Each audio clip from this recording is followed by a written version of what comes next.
अस्सलामुअलैकुम एंगीरो गाड़ी में हिसे हार्ली डिविजन हाइब्रा करी हाय हार्ली डिविजन हाइब्रा अदुई गाड़ी दु ngakतनी सी मखैसे उनतों फजखरे लोरे तैयार कराची खुनिंग हम पाक लेने ममल सु फजै गाड़ी सु फजै लोइमक फजै लक लाउरा सेंगना हाइबदा तांग्रबजानी याम साथीना माना सिदम मलिरसी लुपा ला अंगो लुपा लिसिंग कुंथ्रा मप्पल रियाल दा याम साथी करे सिनबु आर्मी कलर नि 220 स्पीड नि को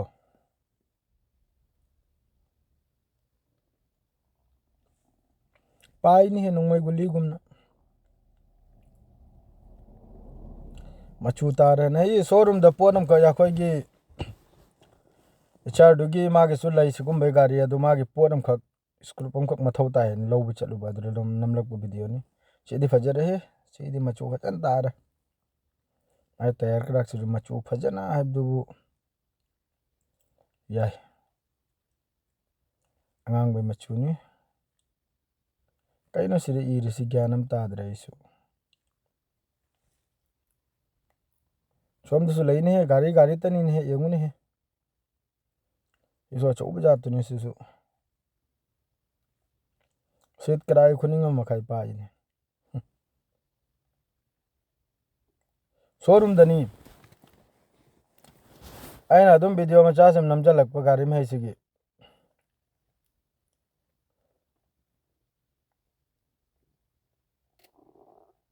याम साथी न फजरमनी है हार्ली हायरे हार्ली सिजु फजै हार्ली डेविडसन फजै सिसु याम साथीन फजै गाड़ी से ओइन फजै दे सिर लेर में चलो ओइन गाड़ी हल बंगांगतनी एकदम शोरूम दनी मिगी सोमदना महाक के फिरोल ड्रेस लांग अमा जो मथौ ताबदो सिसु फजबु गाड़ी नि याम फजबु गाड़ी नि याम चौबा धोंग चौखरबा इंजिन नि सी मैसिन लंबी दु थौलुकपदा मथौ मरम नाइद्रिसे दग लाउमै सिना मैतत पी सुलाई सिसु फजरे कम तोय मयाम फजरडी फजरायना कमेंट तो बिरौ गाड़ी मखैसे कनागुम अपाम लेडी मादुगा वीडियो सी शेयर याम तोबिउ लाइक तोबिउ अदु खक्तनी मयाम दैनि निजरी से सुम तौदना वीडियो अतै सु मयाम थागलकनी गाड़ी गुरा की तनते अतै शोरूम गुसु फजबजब वीडियो मयाम थागलकनी अदु मयामना अदुम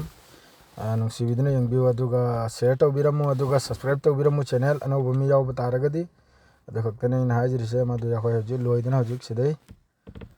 थोकले लोइजरे सिदा अस्सलाम वालेकुम।